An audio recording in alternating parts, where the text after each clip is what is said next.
Şöyle koy.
Çıraklıktan yetişmeyim. 14 yaşımda başladım bu sektöre.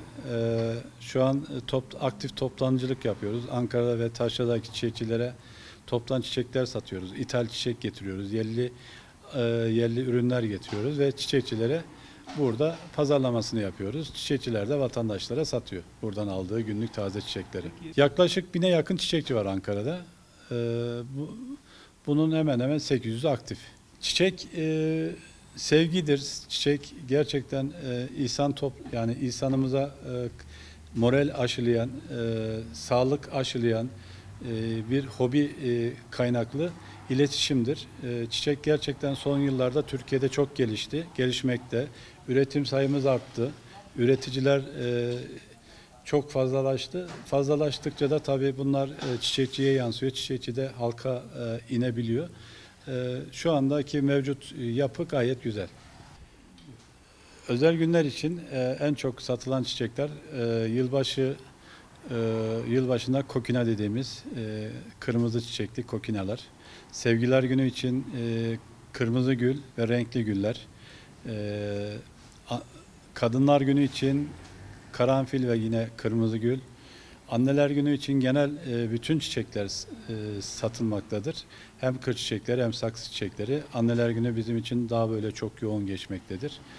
Öğretmenler gününde de genelde küçük kır çiçekleri, küçük saksı çiçekleri talep edilmektedir. Çiçek kültürü Türkiye'de artık yavaş yavaş yaygınlaşıyor. Avrupa standartlarına yaklaşıyor.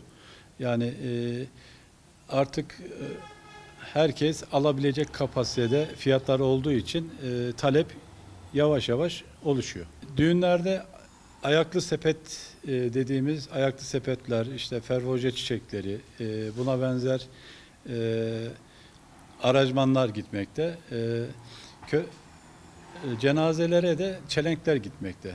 Yani çelenk yapılıyor taziyeler için. Cenazeler için de bunlar.